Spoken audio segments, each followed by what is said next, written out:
All right, I think we're ready for our final presentation of the day. We have the Department of General Services, and we are joined by, I think, a large contingent of the General Services team, but to lead the team, we have Director Burke Attila.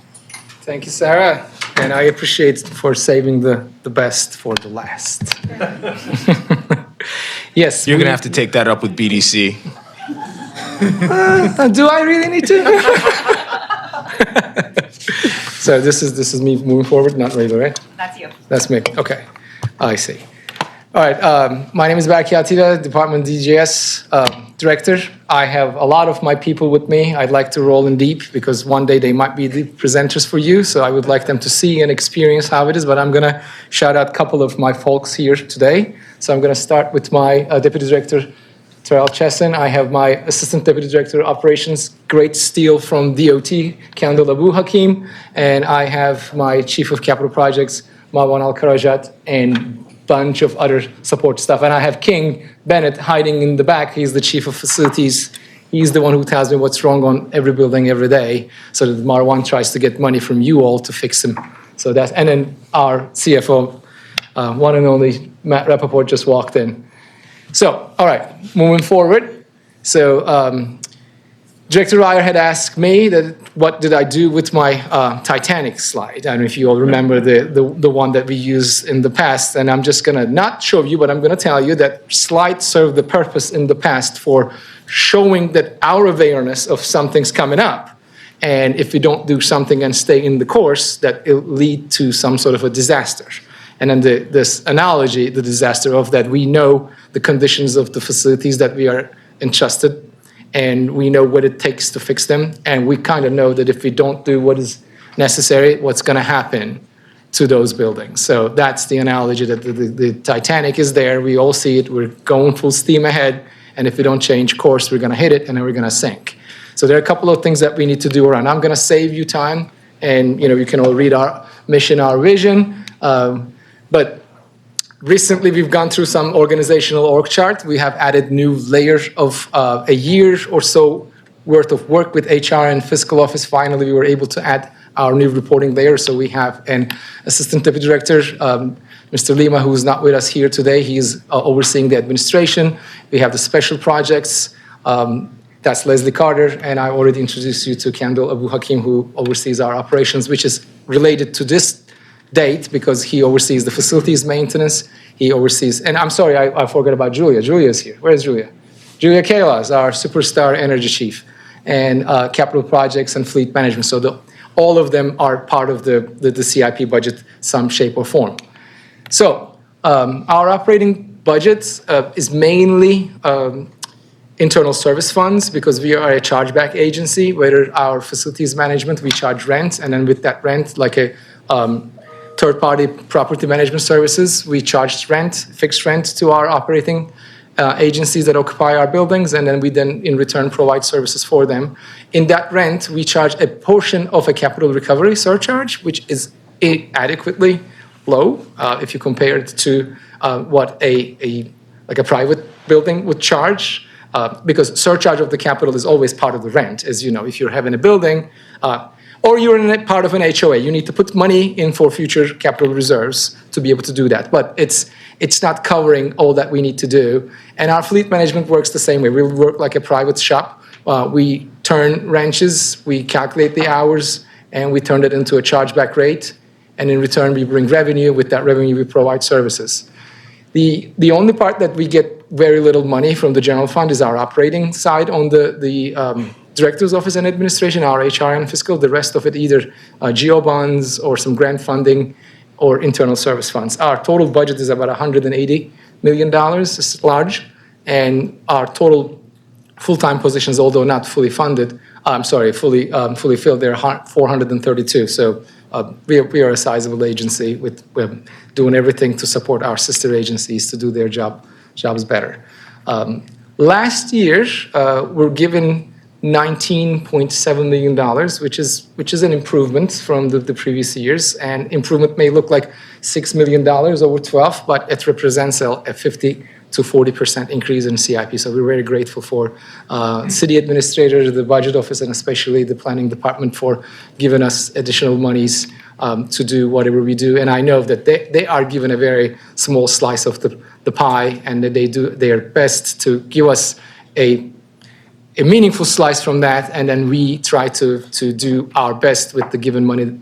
So we go through a lot of prioritization projects and processes, which I'm going to be talking to you about down the slides. So you heard me before. I speak in terms of FCI, that's called the Facilities Conditions Index, born out of a Facilities Conditions Assessment, where we bring architects and engineers. They do a review of our buildings and tell us where the building is in point in time. The good thing about our system that it is live rather than a study that is done in point in time that sits in there and you need to see. We upload the system into a software called VFA, which is a part of Gordian, who actually owns RS Means, which all of the construction world uses as their construction estimations. So we truly trust what the assessment tells us.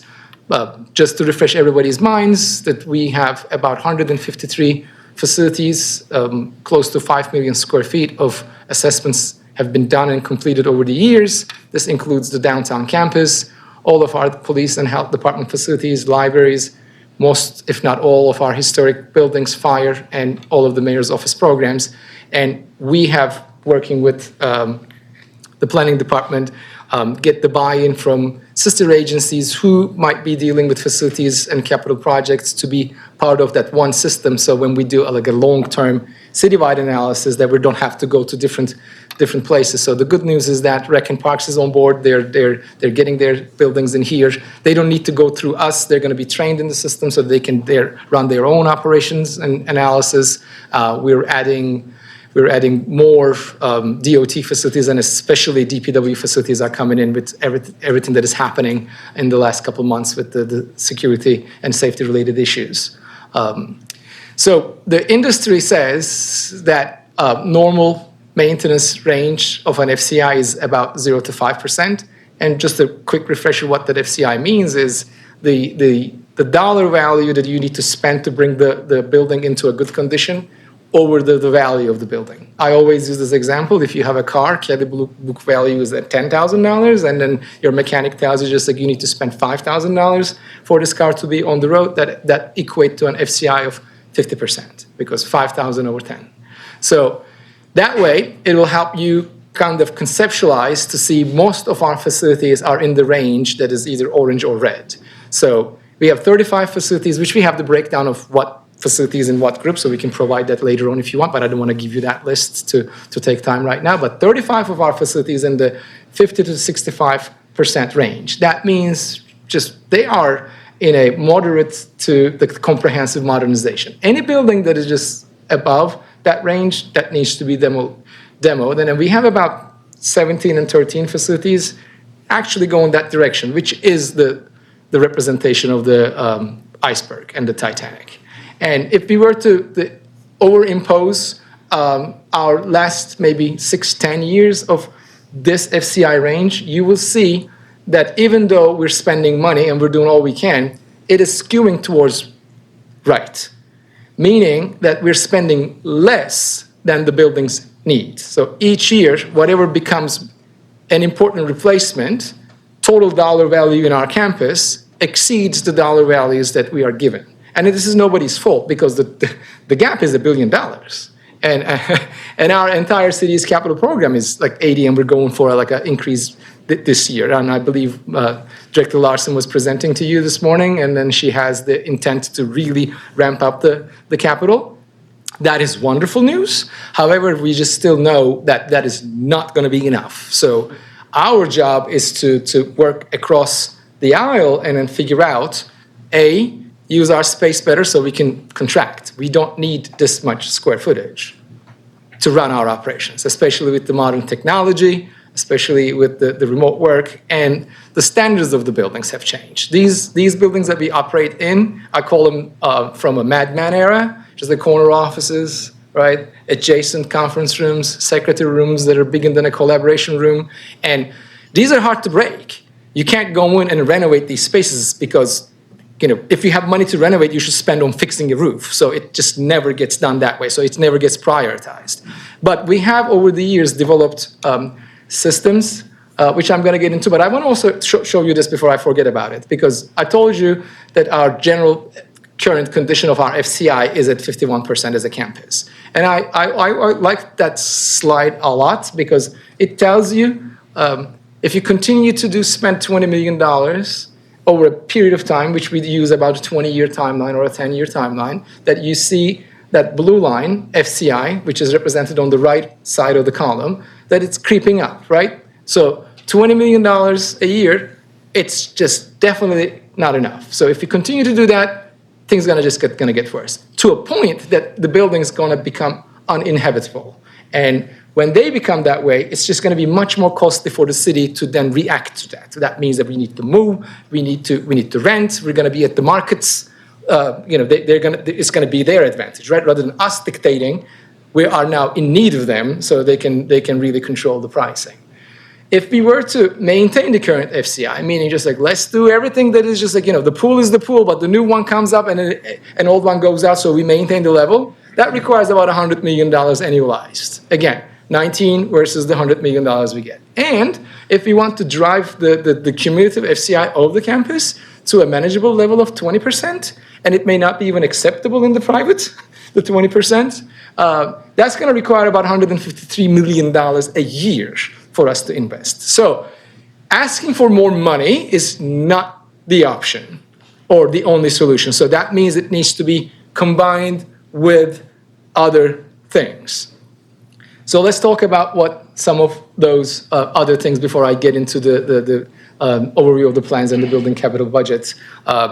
So last year, we worked hard to develop a couple things. One, we first time created, I'm not going to even say upgraded, created a space standards, like the federal government GSA or the Maryland State General Services Real Estate Department. What are space standards? Space standards are just like if you are wanting a new office, there are standards. Just like if you're an executive director, do you need an office? That office needs to be a private office or a shared office, what the size of that office needs to be. These are not now up for grabs or just like, Chris wants this one and Barker wants this one. No, there are standards that we need to follow. So we have developed those standards.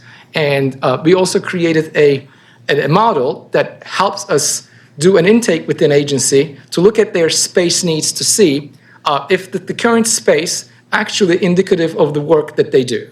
And we call it right sizing. And right sizing doesn't necessarily mean that it's going to be smaller. It just needs to be right sized to their operations. So we meet with our tenants, and I'll give you an example because we're working on one of the buildings, Redwood, 7 East Redwood. We were meeting with the tenants and seeing just like, okay, we're going to do this analysis with you. It's an intake progress and a process that we ask lots of questions, and those questions could be, what the size of your operations? What does the growth look like in the future? Are you scaling down or scaling up, hiring more people? What do these people do? Do they need an actual office? Can they do a collaboration room? Can you share a room? So that allows us to be able to then say, okay, Department X, you currently occupy this much space, but if you really need to go into a new space, we're going to have to contract. So that allows us to be able to either open up spaces in our current facilities to bring other private leases, that is savings to the city, or if we make sale decisions of our city buildings and we need to go somewhere else, we can dictate a much better, well thought out, modernized space for our buildings. And lastly, we also created a decision framework this year, and in closely working with the planning department, that allows us to be able to run a campus or a building into a rigorous method to see whether should we continue to invest in this building or should we consider alternative realities. So how much does it cost to operate daily? What might be the future cost? What may be the marketability of that building today? Is any developer's interest? Is BDC's interested? Is what kind of other improvements are being done in the area? Can we do a ground lease? Can we do a public-private partnership? So all of these now is part of the decision framework. So it's not going to be tied into what I know or what Chris knows, what everybody else. So this is going to be legacy work for whoever comes after us. They can look at the same thing. So it's standardized the decision making about, I call it the should I stay or should I go? Because right now, if you don't have a process And if you don't tie it up to a procedure, then it's just like whoever's the loudest that's winning the game. We can't operate that way anymore. So we need to embrace the reality of decision-making needs to have a understood, trained method for everyone who is involved. And everyone holds a piece of the pie, right? I bring some information through my FCI. I know my day-to-day operations. Real estate department can bring what might be the cost to rent a similar space. BDC can say who's interested, what kind of developers happening there. Do they want to do affordable housing? Do we want to just like demo it and then turn it into a green space? So these are all comes in. So we broke it down to a qualitative analysis side and a quantitative analysis side. And now that we have a group that is being trained, and the training was scheduled actually this week because of the snow, we kind of punted out. So everybody will know how to operate it. So those are the things that I'm proud this year that we were able to accomplish because these were non-existent. That they were not part of our decision making. And we would never be able to just put before a city administrator or a mayor to say, here's the picture you're looking at, right? I mean, and let's make some decisions. Hey, Director Attila, what do you think? I think we should sell it. Why? She's like, it's a gut feeling, we should sell it. She's like, no, now I can say just like, yes, although I know in my gut that we need to sell it, but here are the facts, right? You can disagree with me, you can have your own opinions, but you can't have your own facts. So I want to move people to facts and we make decisions based on facts rather than feelings and opinions. All right, so with all that and the big money that we need to spend, 100 million upwards of the money that we need to spend every year, and then we have $20 million. Hey, Director Attila, how do you decide what projects are being funded with that little money that do you have today? So, and we're working on that, and we've been working on it for a while, and the more data that we have, the better and easier to prioritize the work. So we look at the mission critical systems. We have a work order management system that we can tap in and see for each building what type of work has been done on that year, right? How many work orders that have been closed? How many work orders that have been put in? How much time and money we spent on those work orders? By trade, plumbing, electrical, roofs. That comes from our facilities time. Just like Chief Bennett provides that information. An agency's program space. We work with them. This is the qualitative part. What do you need? Right? Do you need more space? Do you need to be in a different space? And the asset value that we talked about, the FCI. So this is maybe the top three parts that we look at. And if something gets a high value on that, yes, this is a mission critical system upgrade.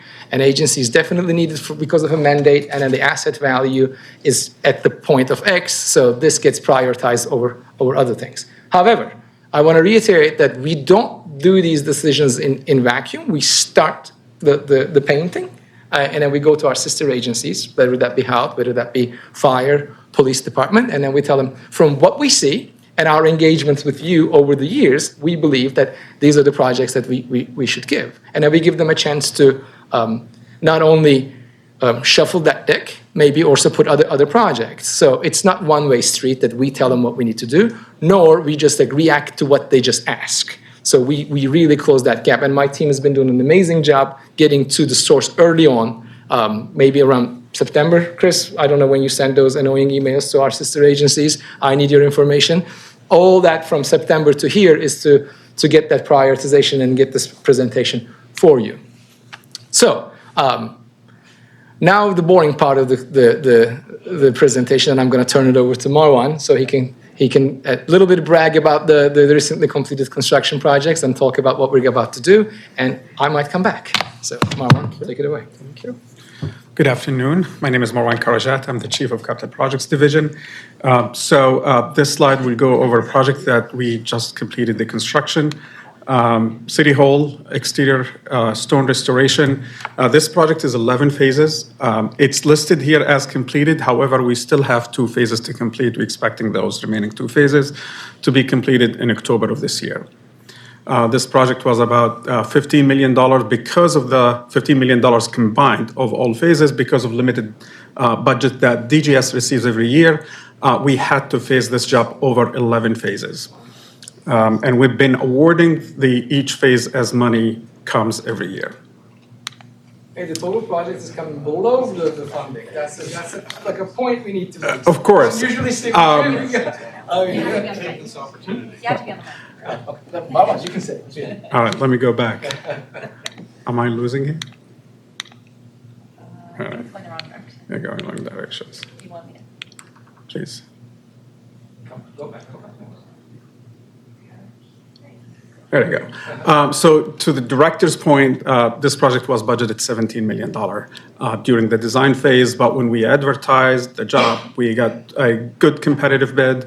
The numbers came about $2 million less than we expected, but also we've been very careful in managing the construction phase, making sure quantities of the work is being calculated. So we do have on-site inspectors on daily basis, monitoring and managing and making sure they're protecting the city interest in this manner. So we had multiple change orders on this job. The phases award is considered a change order because that's the only vehicle that we could do the work. But also we have change orders as a credit where some of the design specifications expected things to be worse than the reality. Because of this continuous monitoring that we have on site, we were able to get a credit back from the GC or the general contractor implementing the work. The Northwest Community Action Center renovation, this project was mainly for roof and storefront. You could see this image shows the old roof, the first one on the left-hand side, on top of the left-hand side. It's a built-up roof.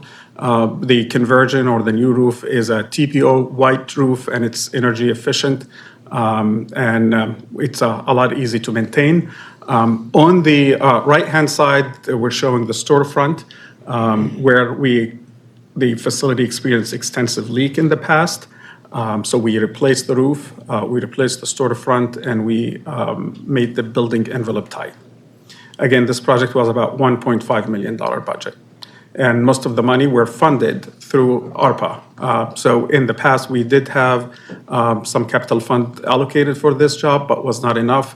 We had to move the money for the next project, and we utilized ARPA because we were ready to implement the construction and meet the ARPA deadline. So we did the swap, and finally, we were successful to complete the job on time and within the budget that we have estimated. Another roof project, it's a WIC center. So we replaced the roof. It was in bad shape. We had, when we removed the membrane, we realized also the roof deck was also deteriorated, so we replaced the whole system.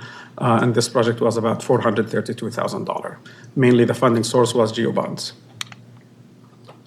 Another roof, engine 35, we did replace it. Another TPO built-up roof replaced with TPO white roof as well. Budget was $366,000. All right, so the next slides, we're going to go over the construction project that currently in progress. The 88 State Circle renovation, this is in Annapolis. This project is mainly interior renovation and ADA upgrade to the facility.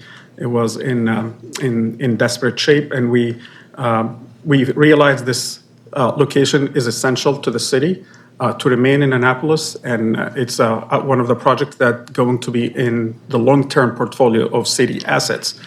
So we prioritized this project, and we addressed, again, mainly, as you could see, it's a lot of work. Total got out from the interior, a new HVAC system, a new electrical system, fire alarm system, finishes, complete renovations, including ADA upgrade and a lift elevator as well to meet the code. Could you elaborate on what that building is, why we have a building in Annapolis? Absolutely. So we do know that every year during the budget season, the city has to be represented there. And this is actually our headquarters. Where the city government relation office located, being close to the state government legislation, and our presence was determined that this is going to help the city on the long run by physically there and being available to make a request, capital request for state funding is essential. So this is why this building, we believe it was important to stay there.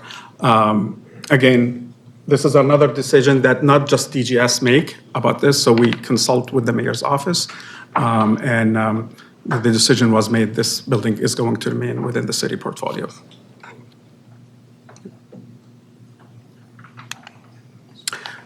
This is the fire boat pier replacement project. It's not a, it's an industrial operation. We have to replace the whole system. Unfortunately, it's not something cheap. It's about $2.5 million, but it's essential operation for the fire department. And it's one of the project, it was a high priority for the fire department because of the need for the fireboat.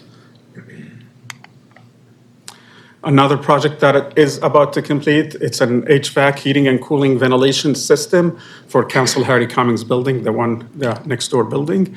It's about $10 million project. It's a project that meets the state electrification to reduce carbon footprint. So the system is electrical, and we're hoping this project to be completed in June of this year. The Convention Center freight elevator renovation/replacement. Again, this is another project that we about to complete for the Convention Center. It's about $2.5 million. Expected to be completed in April of 2025.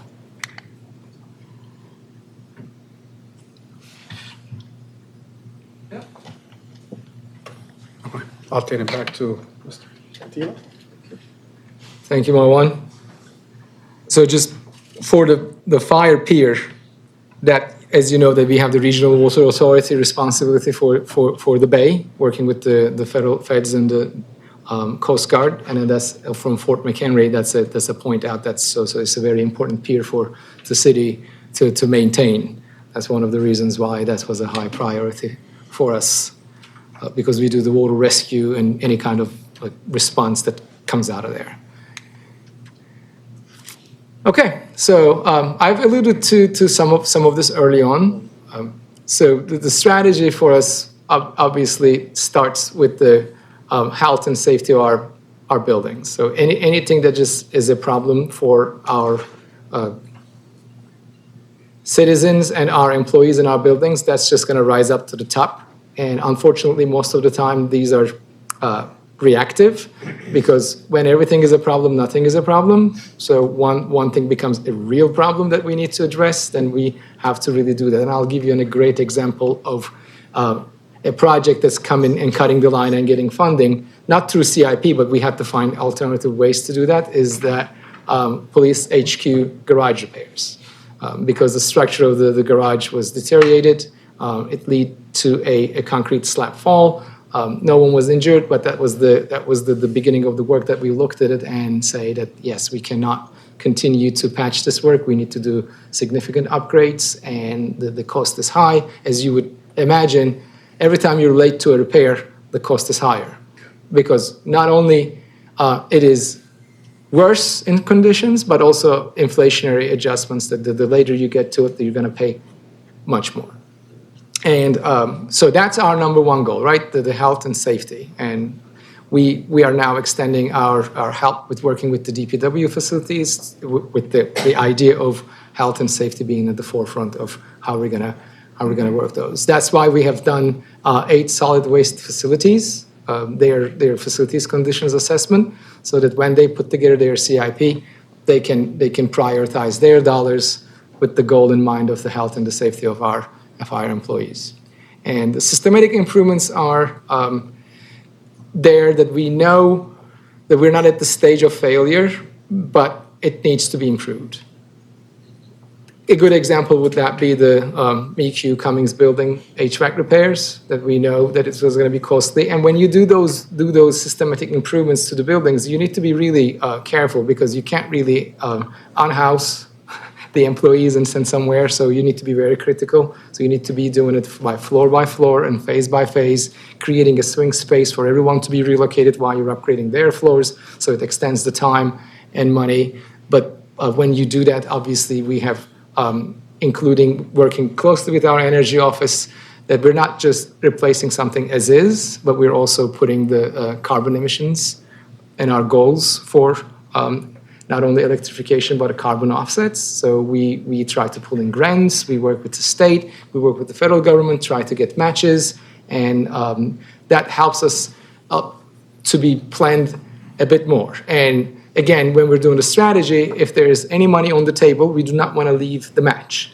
So that also improves the prioritization score of any project. If there's a state fund match or a grant fund match, or if anybody's matching that fund, that's a good project for us to move on. And it helps us to address the critical deferred maintenance needs. We all know what those are, and that helps us to put that together.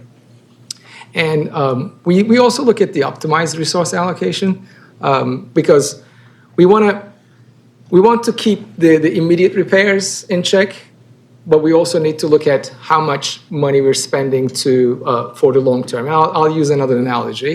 You could fix your car, or you can just change the engine block. So at what point you need to have the awareness of how much money you're spending in cumulative M&R, maintenance and repair, versus the actual asset replacement cost. Because if it comes to a point of we're spending almost the replacement money, that needs to be prioritized and actually replaced rather than repaired. And some of those facilities are just beyond repair. They cannot be replaced. They need to be replaced. And we have to be able to prioritize our facilities. Not every facility is the same. We have our core facilities that we need to take care of, and then we have the second tier and third tier. I'm not trying to say just like I like this kit better than the other, but we need to understand that just like not every building has the same, and we need, for example, we know that the city hall will be always within the city's portfolio, right? There's a ceremonial building. We're never going to sell city hall, so we need to spend money in that building for our long-term viability.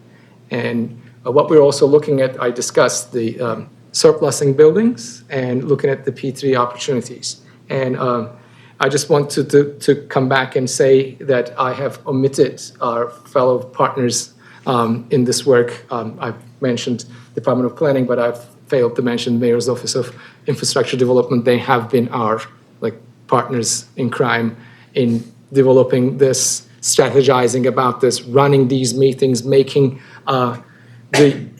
the unknown known, helping us make it visible, and helping us get these contracts in place, actually managing these contracts in the timeline. So my apologies for not mentioning their hard work, because if it wasn't for them, we wouldn't be able to progress this far. So they're absolutely invaluable partners in this initiative. And opportunities such as P3s are extremely important for us to be able to create alternative financing so that all of these improvements coming up to $1 billion is not only burdening the city's geobond capacity.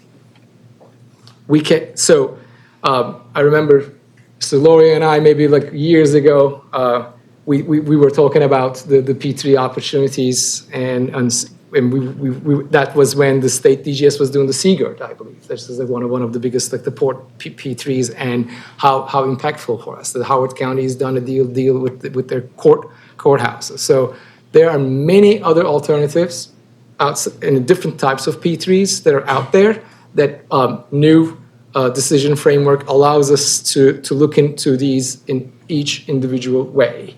And then we could amortize or annualize the costs and make a decision. It is much better for us to now surplus this building rather than sinking money. And if we do actually go out into a private lease, we might save money. It might look like an increase in the first end, but please keep that in mind. Our cost of ownership is not fully loaded. So if you only look at how much money we spend on our budget, you might think that going to a private lease is on its face more expensive because you're paying more per square foot.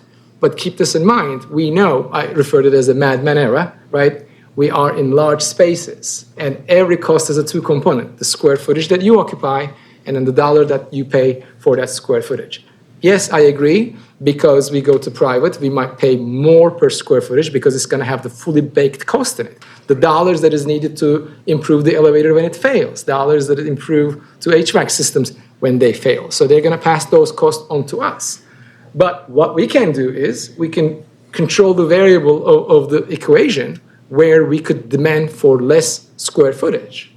So 10 times 10 is 100, right? But 20 times 5 is also 100. 20 times 5 is also 100, right? So we might be paying double the cost, but we have half the space, right? So it works out. That's what we need to do, is we're trying to do. And then even if it's cost a little bit more, we're looking at these surplus opportunities as, A, we have a building that's sitting in our balance sheet, right? I mean, it takes money away, and it ties up future funds. If we were to figure out a way which buildings need to be surplused, there might be an opportunity for them for one-time potential sales revenue that could be used in capital projects. And also, once that asset is returned to the tax base, when it's developed, it's going to bring continuous revenue stream into the future. So literally moving something from the financial terms, from balance sheet into an income statement, right? So it improves our cash flow, and it reduces our demand on geo bonds. And those dollars that we would have to spend on a particular building now would be freed up from the Department of Planning's burden, and they can say just like, well, these dollars now can be appropriated to another building. Because some of these buildings, they just like stay up at the highest strategy, because it's the downtown campus buildings. They have the highest deferred maintenance. We have important operating agencies sitting there. So we can't ignore the needs of those buildings. So they take the first cut. They have the first right to refuse. They take the money. But if we don't have to be there, that money now can go somewhere else. So that kind of governs our future of what we're planning to do here. Question? Yeah, Commissioner Horn, I have one. While we're on this subject, I think we all have questions around this topic, so. I just have a question. Is this P3 strategy aspirational, or is there an example that you can kind of give us? Aspirational / with an example. We're just like very junior in this world, if I may say. But I believe Reservoir Square example with the MOED campus, ground lease, and design, build, own, operate, turn over to the city after a period of time. We're offsetting the cost to the developer, and then we're paying them rent. That allows us to be able to finance it, because if we were to build it, we would have to come up with the cash up front. Right now, we're pushing the cash to the lender, and I'm sorry, to the developer. And it is helpful because the government is going to be an anchor tenancy in that. So if you're a developer, what else do you want, right? Because you can go to your lending agency and say, like, I have 40% guaranteed occupancy. The city is not going anywhere. They're going to pay me. That covers my debt service coverage ratio. So that allows them to be able to borrow money. Then they can upfront the construction, and then we pay them capital. Instead of capital dollars, we pay them rent. And then the good thing about it is that MOED is already paying some rent, either to me or some other agency or a private entity, rent. So there's base money. So now we can close their building. we can close their buildings to our point, then that frees up all of the dollars that I might need to spend on them, and now they get developed. The biggest problem for us, I'm not going to say the biggest problem, but one of the problems is just that we need to be very intentional about what will happen to those buildings if and when we move out of them. Because maintaining those buildings as in their vacant conditions is extremely hard, and it is not good for communities to have these big buildings staying vacant. So part of the plan is always to figure out the future of those buildings, and whether that be, again, surplusing, and that's why we developed the decision framework, so we can run any kind of decision. What if just we sell? What if just we demo? What is the cost to us? And we can actually do an internal rate of return analysis to see which one of these options are actually more favorable in terms of cash. But sometimes the decision is not just about cash. What is most important for that community? What's going to happen to them? So we need to balance that. And it's not just on DGS's shoulders, but we are making, again, the unknown known, so that the people can make decisions based on facts rather than gut feelings. Thank you. You're very welcome.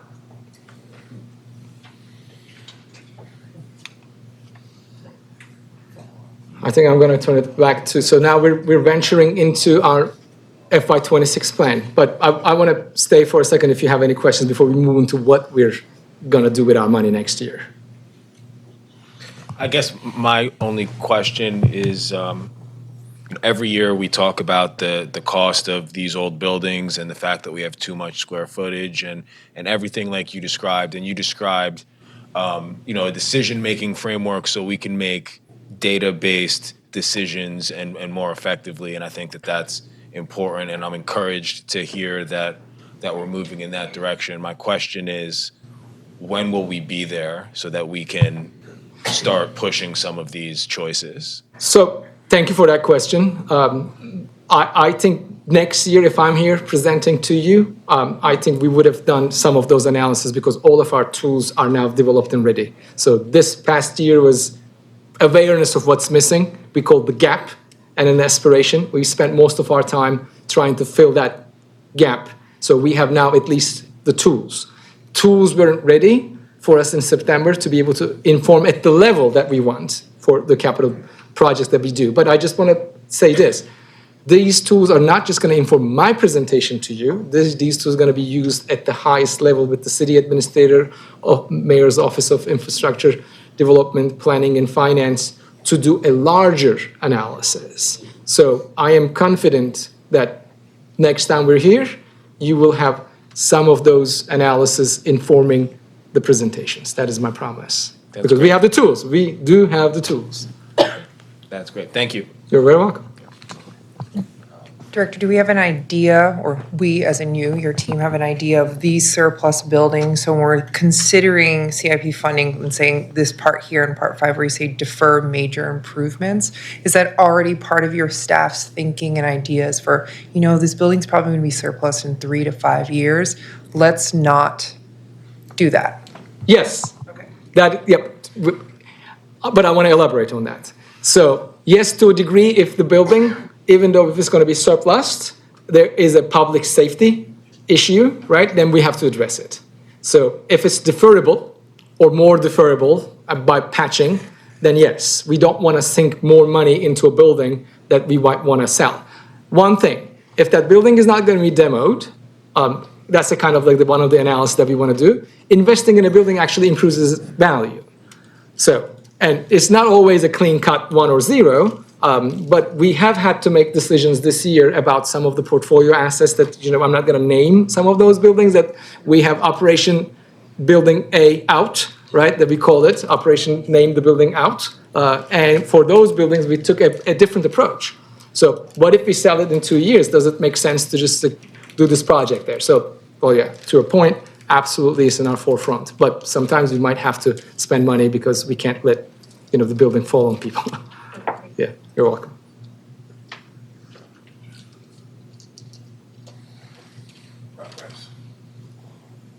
Ready to progress? Yeah, no. All right. Back to you, Marwan. Thank you, Director.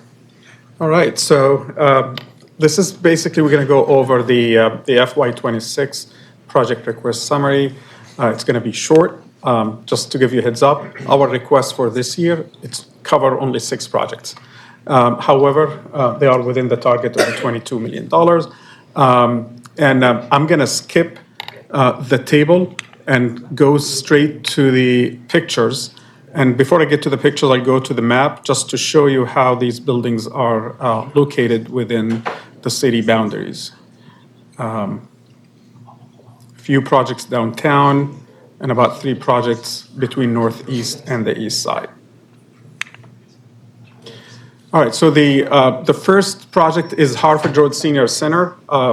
And this project started as an HVAC replacement project. But then after we did the facility condition assessment, and we realized the FCI is 84, which is extremely high. Also, this project was put on hold because of the amount of investment needed. The health department has to make a decision if this building will remain within building portfolio or not. We started the discussion about this renovation back in 2019. They came back to us and they said this project will, or this building will remain within their portfolio. For that reason, we had to reactivate the design process, and we are about 95% design completion. We do have a prior funding, but we're asking for additional funding because the project now is not just limited to an HVAC. We realized in order to do the HVAC, we found the roof also was in bad shape. And it's good practice to do the roof and the HVAC rooftop units at the same time. But then also we looked at the bathrooms. They're not meeting the requirements of the operations. We looked at the HVAC. It's gonna, in order to do it energy efficient and to meet the code, you have to redo the duct system, which means I have to remove my ceiling, my light fixtures. We looked at the conditions of these ceilings and light fixtures. They're not the greatest. So the labor to remove them and put them in is still going to be the same as putting new ones. And the difference here is the cost of material, which is a portion of the total project cost. So we said, since we're disturbing the ceiling, we have to replace everything. Then we realized the building is old. It goes back to, I believe, 1950 or so. The electrical infrastructure also outdated. Connecting an old HVAC units to an outdated electrical system, also code violation. So we have to address the electrical infrastructure in the building. That's another thing added to the scope. And lastly, the decision was made that this building is not used efficiently based on the space. And in order to accommodate the health department and the senior requirements, we have to reconfigure and alter the interior space to take the most advantage of the square footage. So we're doing a complete renovation to this building, and this project is estimated about $5 million. The next project is the City Hall exterior stone renovation. As we discussed earlier, we finished, we only have 2 phases remain in the scope of work, and we are asking for additional $500,000 to finish those 2 remaining phases. This is the Star Spangled Banner Flag House. It's an HVAC upgrade. It's a historic structure. The pictures speak for themselves about the conditions of the heating and cooling system. Has been experienced continuous breakdown and reaching a point, it's not repairable. I mean, you could see how those pipes are freezing and causing a major issue to the conditions of the interior space and the air quality. So we are actually moving forward with this project to design the replacement. And we need the additional fund to cover the cost of the full replacement. This is a project that it's a complete police station replacement in the Northeast District. The current Northeast Police Station is located within the campus of Morgan State University. Again, the building is outdated, was built in 1950, high FCI, about 84%. The site has limitations. The state and the university are interested in the taking over the existing location. And the decision on the city side was made. I think we are going to move to another site that the city owns. It's on 4701 St. Clair Lane. That give us the opportunity to build a totally new facility that meets the 21st century of a police department, police district operation, but also allow the university to grow and utilize the existing site that the city currently owns. Again, we do have prior fundings. We have a state fund, partial state fund for this project. We do have also city geo bonds from prior years. We did a complete the conceptual design phase, and part of the conceptual design phase, we did more detailed cost estimate. And the project budget range was about $50 to $60 million. Again, we're asking for this year for $16.8 million, and we're expecting to get the remaining fund in FY 2027. This project currently is in design development phase. So hopefully by the time we complete the construction documents, we will be able to tap into the FY 27 remaining fund and start construction in time. Southeastern Police District, this is an HVAC replacement. Again, it's an outdated system and it's overdue for replacement. Again, police has no intention to move out of this location, so we decided to address their systematic needs here. The expected budget is about $4 to $5 million. Another interesting project, it's the Bromo Tower. We all know this is a historic structure managed by BOPA. However, in the past, we received, in prior fiscal years, we received funding based on BOPA request, $252 to start the assessment and the design phase to address certain structural deficiency in the tower. Unfortunately, for some reason, they have not started the process. BOPA were responsible for executing their projects. And because of the whole situation going with BOPA, that things did not move forward. DGS has, at that point, had no leverage to push things through. But at this time, we do believe this is an important investment for the tower. And we do need to invest a little bit more to do an inclusive, a structural stabilization, if you will. We do have a budget estimate. Again, this is not, because we have not done the design, this is just a ballpark estimate. It could be less, but it could be more. Please. Could you go to the previous slide, please, the Southeast Police Station? Yes, sir. So in looking at last year's requests compared to this year's request, this project was included in the 25 budget for 26 this year. But it looks like the price has increased significantly, like doubled. I think we had something like 2 million or 2.5 in the budget last year. So can you tell us what's going on there? Yeah, so last year, because it's currently this project, we do have a proposal. We do have more detail about the expectation, and also there is market inflation, especially for that affected the mechanical systems. So this number it's more accurate. It's based on the most recent data that we have and based on the most recent engineering estimate that we have currently received. So again, every number we propose here is a ballpark, and it's an estimate. Really, the actual cost of these projects, the only time that you would know the actual cost is when you receive the contractor's bid.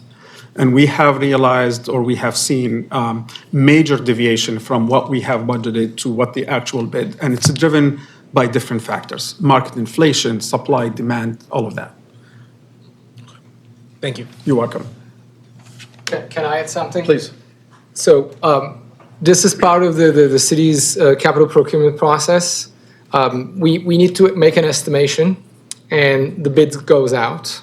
And if our engineering estimation is the one that is driving how much money we have appropriated, and if the bids do come $1 more than what we have asked and received, then we cannot move forward with the project. So on the estimation side, while we're designing, until we're waiting for the actual design completed, the construction documents are in, and we get a dollar value, we add contingencies in there to ensure that, casting a wider net, and if the dollar comes in, that we will be able to move forward with the project. And What's ironic about that, and while we're working together to try to improve these processes and systems, you have a rule that if the bid comes in $1 over, the project can't proceed. Theoretically, in the spirit of fiscal responsibility, don't spend more than was appropriated. Yeah. But then what happens is the project sits, and you come back to us the next year and say, oh, now it costs twice as much. Instead of $1 more, it costs $1 million more. So part of the reason I highlight these things is so that we can improve and not get caught up this way when we're making these decisions. we appreciate that highlight. That's why I wanted to walk over here and say that. And remember, I told you before, the later you do the project, because you don't have the funds, it's just going to be inflationary more anyways, right? So, but then, the challenge for us is we need to maybe ask for a project that we think that is going to be $3 million, and we might ask $4 million. So that's $1 million, maybe more project that we could have fit into our budget, but now we don't do because, we have to make this tough decision about, do we tie up funds up front so that the bids come in within the range and we could move forward faster when they come? And if it's below, then we could release those funds and then go to the second tier and then fund those. Or we put more conservative dollars in the lower end, conservative, not the higher end, and hope that they come in. And if they don't do, we deal with that with the supplementary by just Department of Planning always helps us to figure out, okay, this project can pause, we could take the money from here over there. So neither one has a better approach. So we can only get better in the estimated budget range as we move from the conceptual design to construction documents, and once it's bidded, that's when we know. Right, and Yeah. there's a downside because we don't want to encourage agencies to sandbag their budgets. But you may responsibly have to put some cushion or contingency in there to make sure that the projects can move forward. You know, if we had a policy that said, as long as it comes in within 10% or within 5% instead of such a strict, $1 over, and I don't know how we, address that from a policy perspective. I know it's not an agency issue, but.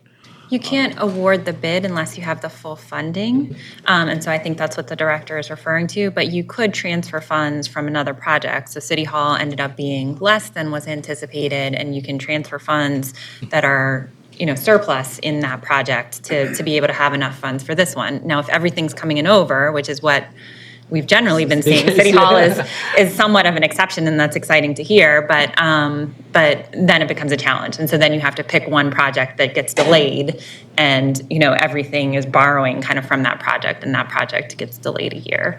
So those are the tough choices to make. But you can't award the projects. It's not that the project can't move forward if we haven't programmed enough. There are ways to find funding, but you can't award the project without having the full funding. Yeah, and it's an administrative action that takes a lot of time also, right? We need to identify the bucket, then you have to do the supplemental transfers, but that's our reality. What I can say as an agency director that I've seen this year, a big focus from the city administrator leading the charge, bringing us all together and thinking about how might we improve some of these practices that the city, we meet regularly, once a month on a Thursday, most of the time here, sometimes in the convention center, and fellow agency directors, and we have the mayor's office, we have the MOID, Department of Planning, ourselves, we come in here and then, spend hours trying to figure out how we're gonna tackle this problem. So I'm proud to say that, fellow directors and administration is really putting a lot of effort in at least making it a focal point for us to let's not do everything the same way we do. Let's figure out what else we could do to make these improvements. So, yeah. Thank you. You're very welcome. Just one more comment on that subject. Let's assume we get the $5 million or $4.75 million, and we end up to award the job for 4. So there's about $0.75 million of surplus. So this money would be repurposed. It would be for other capital projects in the following year.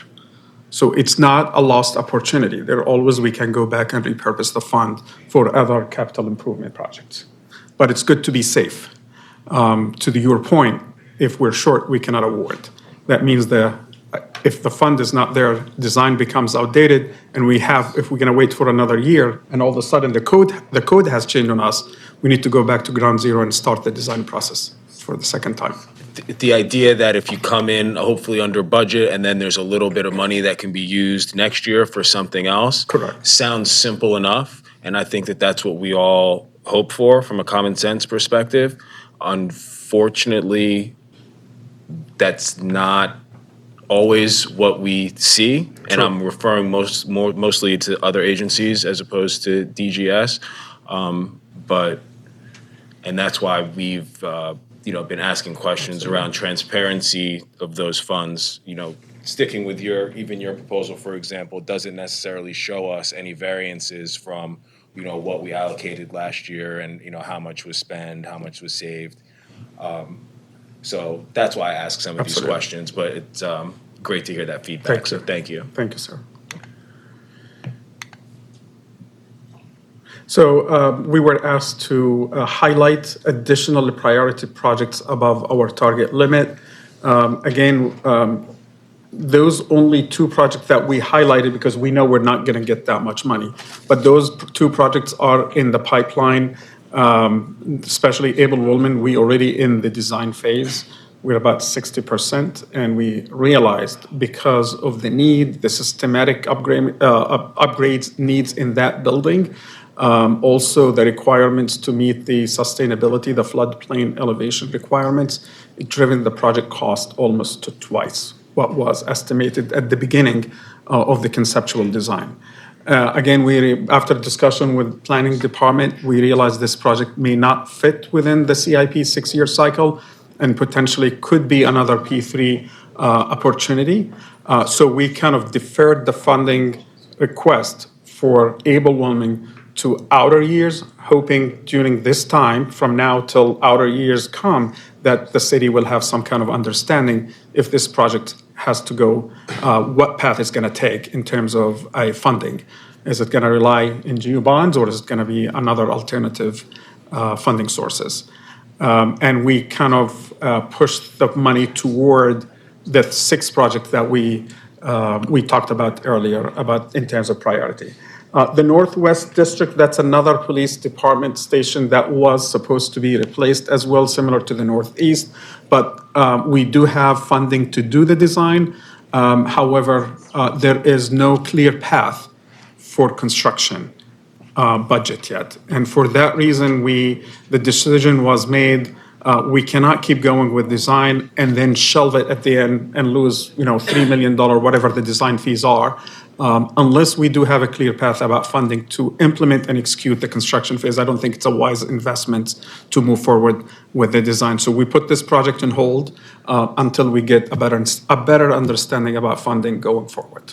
Thank you. What about City Hall HVAC is one I saw in the budget last year that I don't see this year?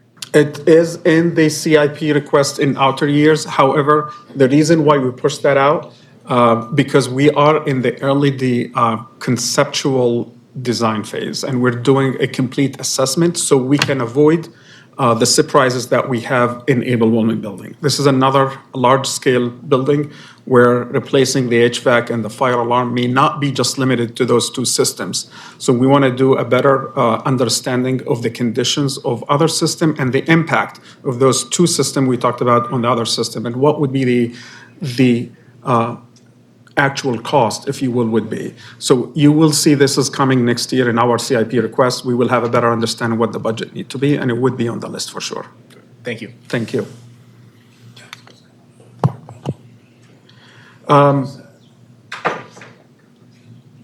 A critical issue facing DGS, I think the director talked about a lot of too many critical issues we are going or we experiencing, and it's not just DGS. I assume this is most city agencies. Capital needs exceeds the available fund.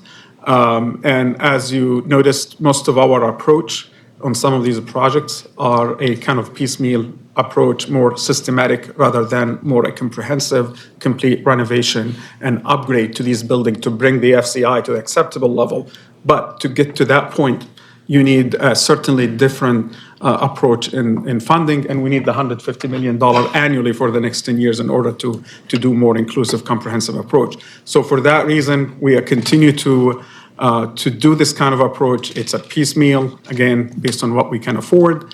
And in many occasions, we're even lagging behind. And we have to be reactive to emergency, where some systems failed during the time we're asking for fund or searching for additional funding sources.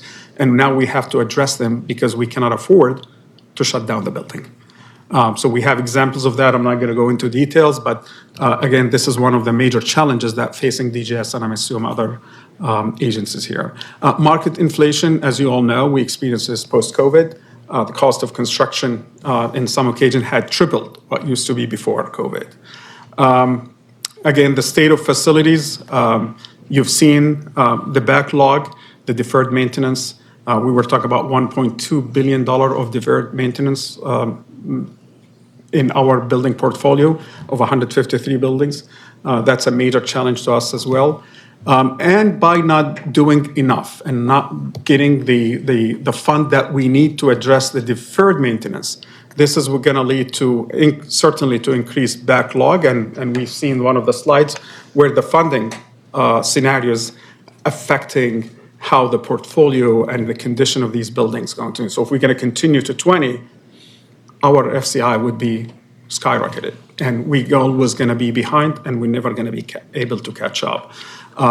Again, these conditions, if you don't do things, we talked about the vehicle and the engine. If you have an issue in your vehicle, if you ignore it, you have a gasket is failing and oil is leaking, and if you're not going to address it, that means the engine down the road is going to fail. Same thing for building systems. If we're not doing them and addressing the issues on time, it's going to make things worse. And one failure is going to lead to the next. And that means going to translate to more expensive repair and more expensive projects going forward.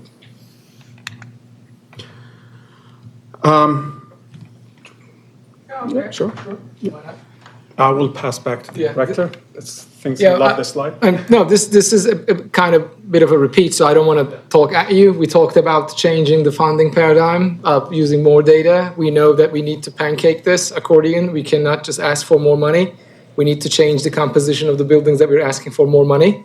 So we need to definitely use our space better, and then we need to scale down the buildings that we run. So that has to be our approach to this.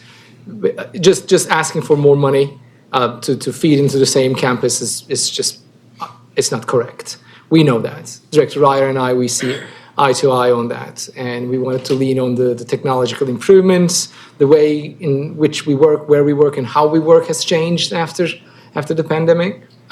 We know that we can lean on remote.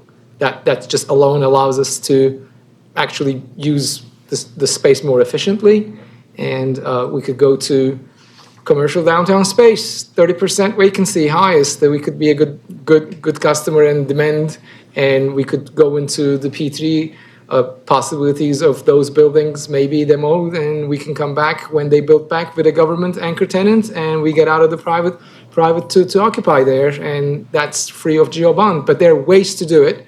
It's just we are taking baby steps and hoping that that's just going to improve with more understanding and with more support.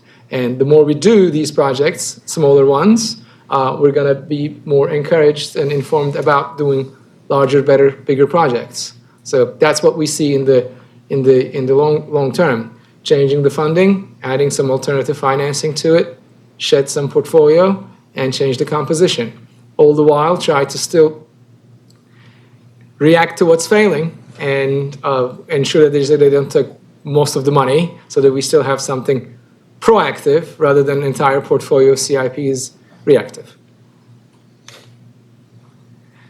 We talked about all this. I'm just not going to. And then questions, yay! If you have more. I love this part. Thank you guys so much. Dynamic duo, you two. Yeah. Commissioner McCoach, any questions? Yeah, I have a couple. Sitting here on the commission for the past at least decade, we've been passing a lot of policies that help us to identify, capture, and reduce our greenhouse gas emissions. And you will be a key part of that with your operations.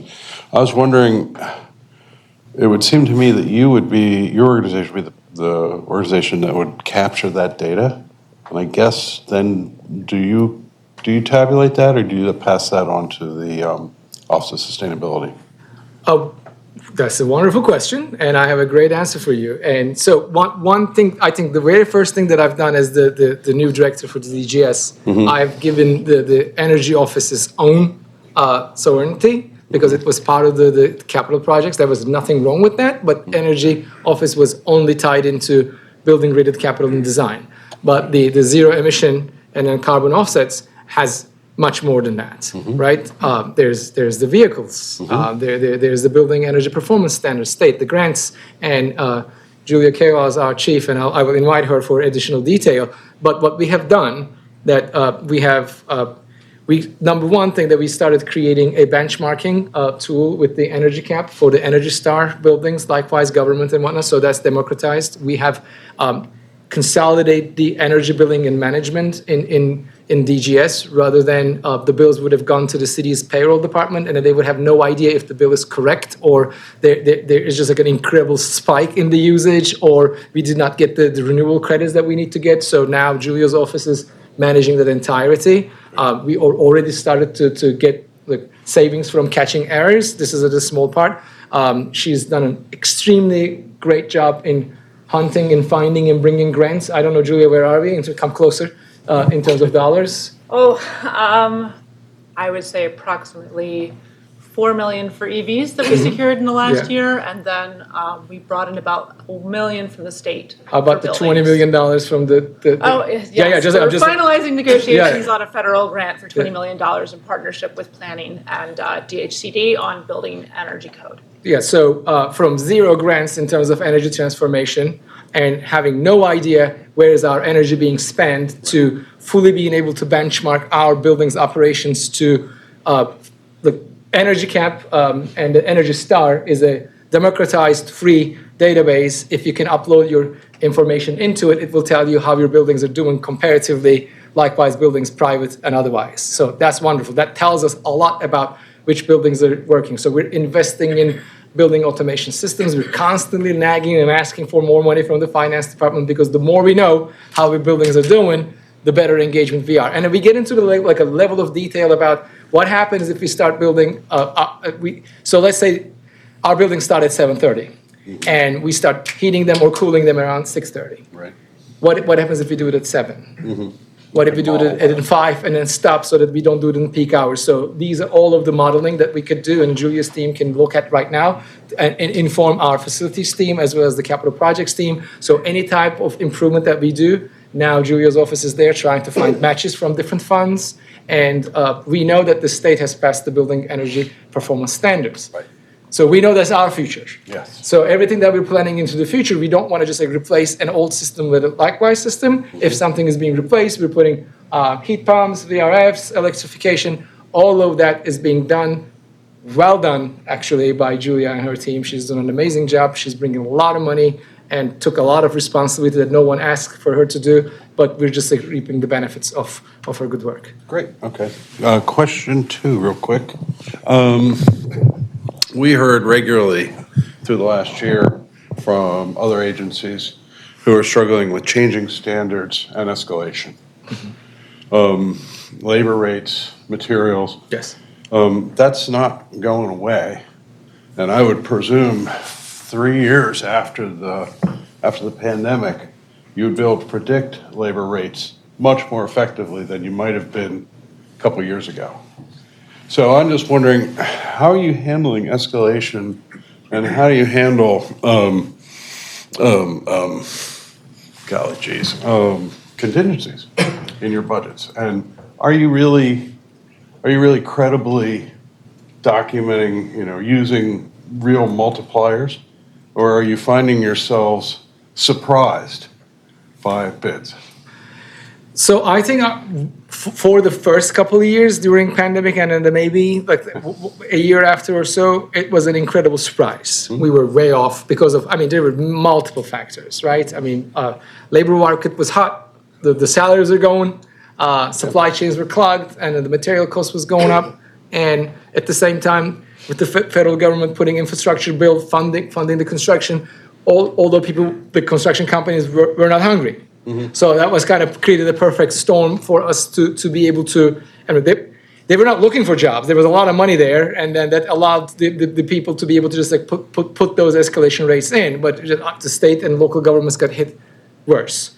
Then we have adjusted our posture to increase our contingencies to like 10% for bid contingency, 10% for the construction contingency.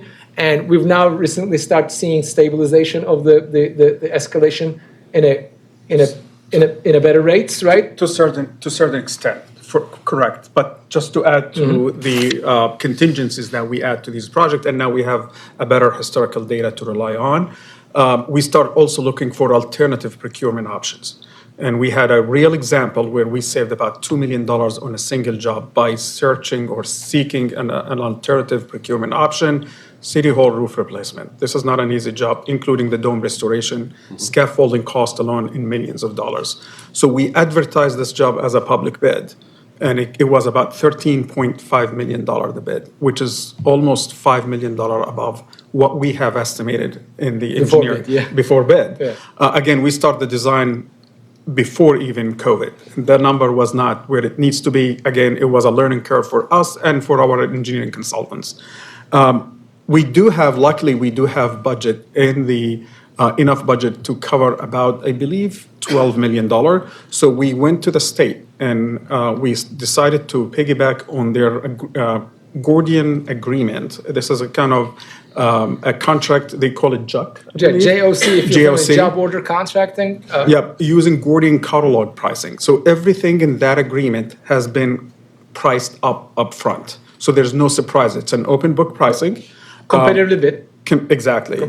And you have 10 vendors to pick from, and they do it rotational. From our perspective, we looked at the who's qualified with the city among those 10, and for that amount of dollar amount.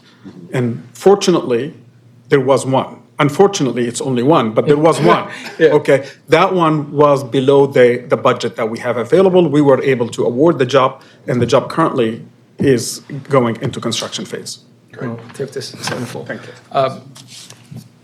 Job order contracting is wonderful, really. Indefinite IDIQ style. They already did the competitive bid, so we could add our own goals to it in terms of our small business minor. Yeah, but we just like job order contracting gives us the competitively bid list prices from the vendors that the state has already done, and then we can take that and then we add our own minority and women-owned business, small business goals to it. That's just a wonderful way to do. And one other thing that we've done is the city doesn't really go after what we consider a design build. We do design, bid, then build. So that puts a lot. So you need to finish the design, then you need to go out on the bid. The bid takes 200 some plus days, and then you need to get the award. So those timelines stretches the dollars, right? So we use the ARPA funding's timing limitations and restrictions to convince the city and the decision makers to do 2 or 4. How many? 6 library projects, HVAC upgrades, using the, again, available design, build construction, so that the bid can go out at the 30 or 40% completion of the design, and immediately the same company who designs it stays on board as a after design review. True. I forget the name. What do we call it? The state No, contract? when the design company stays on for the construction, I can't remember the name. You mean construction manager at risk? Yes, Or yes. CMR. All right, so this was not the true CMR contract. It was just another state contract that we piggyback for, was for energy systems, which is applicable to HVAC system. So we did get a competitive bid among their approved vendors, and we awarded to the lowest bidder. Thank you. So this is another good example how DGS went outside of the box within the laws and the parameter that are available for us in order to overcome the traditional procurement, which is, in my opinion, we start to see that we are being taken advantage of. So we really need to start looking into different procurement options and make it more competitive, and also bring contractors on board early in the design process rather than at the end of the design process. That help us to give us a better understanding and forecasting to what the actual cost would be. And also, it limits our exposure, in financial exposure. And we been working with the infrastructure committee and promoting for seeking an alternative procurement option using CMAR, Construction Manager at Risk, where we still do the design. We hire the design consultants, but we bring the contractor through an RFP process during early design phase. Yeah. And at the end of the design, the contractor will give us their final not to exceed number. We still have the choice to accept or reject. And if we reject, we still can go through the traditional method, which is design, bid, build. But if it's within our parameter, within budget, I think that would be a win case for us. And we just go with the contractor that we start to work with from day one. Great. Thank you very much. I want to add one more thing. I'm sorry, just that maybe we're taking too much time, but if ARPA restriction was we saw the beeline to take because if we were done the same way, design those HVAC projects for the libraries, then go to the market and get the money, we would have not been able to commit the dollars by the commitment date, which is passed. Right. It was the end of this calendar year. And so right now, we were able to commit the dollars, and then we know we're certain that we were going to be able to spend by the end of 2026, only because we're doing the design and the build at the same time rather than doing the design. We would have been finishing design, bidding it now. Right. Unfortunately, the construction would have had to be funded by the CIP. So we freed up money and I've been able to keep it in ARPA. So those are the things that my team is always searching. I am completely supporting their crazy ideas, whatever they may be. At least try. Right. Let them say no. And if we can pilot and let's say maybe do one project to see how it goes and learn from it, because failure is much so provided and supported in our organization. We just don't want to make mistakes, which is repeating the failure. So we are always looking to do certain things new and learn from others. And I think that's a really fitting point to sort of wrap up on because it's in line with today's theme, which has been spend this money faster. Yeah. The longer things take, the more that it costs us and the less that we can do. And so this urgency and expediting of projects has really been a theme from the agencies today. So thank you. Commissioner Horn, did you have any questions? Yeah, I have a request and a question. The request, building on that thinking out the box theme, I really liked your example of the partnership with Maryland, with MOED and MCB, with P3. And so the request would be, could you provide us with the steps you're taking to try to increase P3 partnerships and sort of the thoughts that you're going through? Yes. Okay. Documenting this. The question I have is, we've been given guidance to prioritize projects that will be complete with our funding. And a lot of the projects that you have here say ongoing project. And I just had one. So for instance, like the Hartford Senior Center envelope upgrades, total project cost is $4 to $5 million. The request is $2 million. Was there some internal thought of requesting like that particular project for the total cost so it will be done? I understand there's tension of geographically prioritizing a lot of projects, but my thought is that if it's an ongoing project with increased costs, that cost will keep on going up and this project will never be completed. And so when you say ongoing project, how long is that ongoing? And what was your thought process of not providing us with sort of projects that with the funding would be completed instead of sort of this strategy of ongoing projects? I'm just going to sidestep and bring my chief to answer that question for you. Thank you, Director. Commissioner, the project is currently in the final design phase. So we're expecting to start construction beginning of the fiscal year, July 1st, 2025. The slide doesn't show that they already have prior funding, so that's why you're seeing a Oh, cost okay, yeah. estimate that's higher than the request.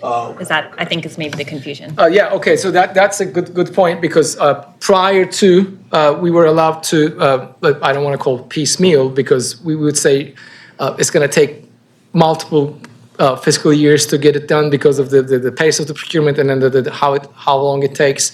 So rather than asking the full gambit upfront, we would say we would need $2 million this year, $2 million another year, and then by the time we're ready, we would have $4 million in the bank. And I think what you're seeing there is the request versus the total cost, which is added to the previous request that it added, now gets us to the finish line. I think the only two off the top of my head that don't follow the new guidance are the police station and Abel Bowman, which were highlighted on that final slide. Correct.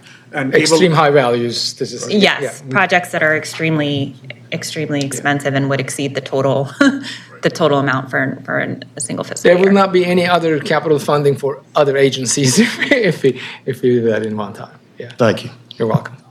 Thank you. Commissioner Jolin, did you have any questions? I do. Thank you so much. Hopefully, this is not an elephant in our downtown room for this question, but I'm curious for the FCI score for the convention center. Do we have it available that we can share?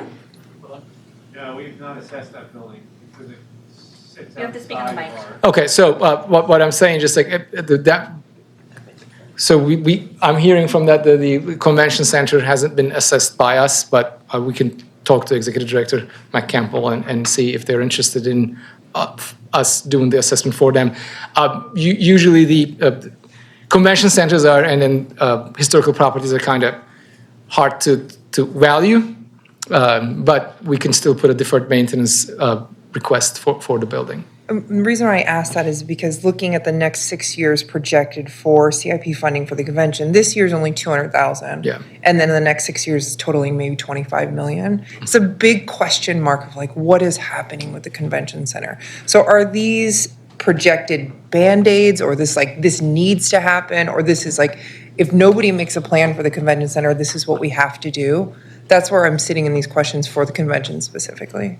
Understood. I think it's a combination. Some of them reactionary failures, Band-Aids, and then there are things that we're planning to necessarily improve, which is escalators, the elevators, the HVAC. Escalators, elevators, HVAC system, again, because it's a convention center, they're trying to be proactive and address the systems before they fail, because they cannot afford to fail, to have them fail. We as a city cannot afford to Yeah. fail. So maybe there is a plan. And then, Commissioner, some of those things we know that needs to be improved. We don't need a deep down analysis to know what needs to be replaced. But if we will certainly get in touch with BCC folks and see if they're interested in us doing the assessment for them. I guess my more curious, let's say in 2 or 3 years, there is a larger redevelopment of the convention center, or we're going to enlarge it or do whatever. Does that change what we're looking at day by day? I think the convention center is just a big question mark for me comparatively to the other buildings that we're assessing today. You're absolutely right, and it might change. But I guess if I put myself in the executive director's shoes, there's an ambiguity that is not guaranteed that it's going to happen. And in the meantime, the systems that are not working is facts. And we cannot afford ignoring them and having a convention center that is unoperable and we lose business. So that is a tough call for us and for the convention center. So even though there may be bigger changes coming in, until there's certainty and timeline and funding is set aside, we feel obligated to still improve the current building systems as requested. And then we are as you see this in the plan, our years can change if other plans come in the way.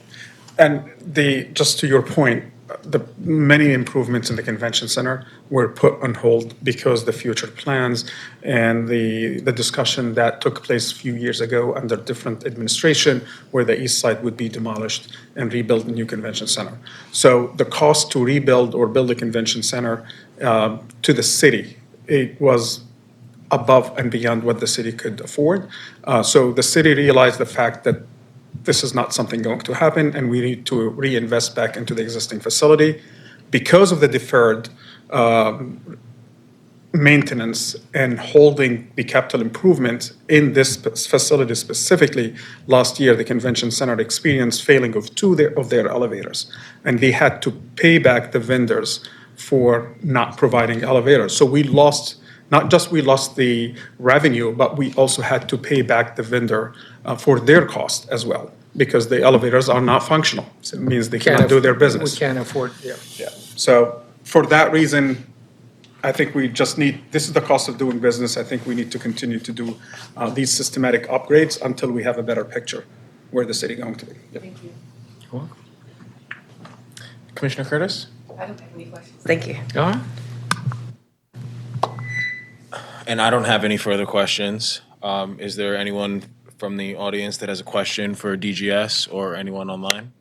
I think everybody's here is DGS, but their time to just put me on a hot spot if they want to, just like that. We have one person online who may have questions. I'm not sure if they're for DGS or another agency, so let me try unmuting them.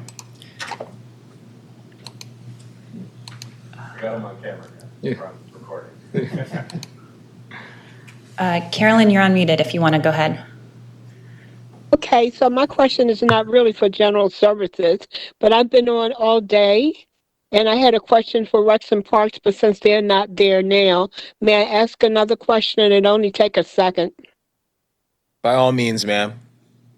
Okay, I thank you so much for this opportunity. I really enjoyed all the presentations. My question is, it has to do with CIP, only in the sense that it has a budget for the purchase of trees. And so with the FY 2025 budget, I understand that forestry will have a larger budget. Will that be for tree maintenance and the hiring of staff to maintain trees? If you know the answer to that. Sarah, do you know the answer to that? So tree maintenance and hiring staff to take care of trees would be funded through the operating budget. So I can put you in touch with Rec and Parks, and they can talk to you about kind of where their budget stands in terms of the operating budget. I did share in the chat information about the Tree Baltimore capital request, which is funding for planting new trees. So there's funding request, I don't think for FY26, but for future years for planting additional trees. And that's funded through the capital budget, and then staff for maintenance and operations is funded through the operating budget. Right. So, yeah, my question has to do with the maintenance because that's a big problem for some neighborhoods. How trees have not been maintenance for some like 9 years. And yeah, I will, I'll echo that. I understand the issue that you're describing. We've made big strides in tree planting, street trees and green spaces, which is, important work, especially in some of our disinvested neighborhoods that don't have the tree cover and suffer from the heat and air quality issues that go along with that. But there is a maintenance component that we have to keep in mind, and I've heard that from the communities before. So we'll make sure that's not, as Sarah said, a capital issue, but it is an important one. So we'll make sure that is raised with the agencies. I would appreciate it, transportation as well as Rex and Parks. Yeah, absolutely. Thank you, ma'am. Thank you for so sticking much. with us all Thank day you. today. Thank you. Director Attila, thank you for your presentation. It was pleasure. very good. I'd like to say, all the presentations today were very good, clear, and informative. And that's a credit to the agencies, but also to our staff. So Sarah and Director Ryer, I want to thank you guys for the great work that goes into this every year. As we can all see, it's a whole lot.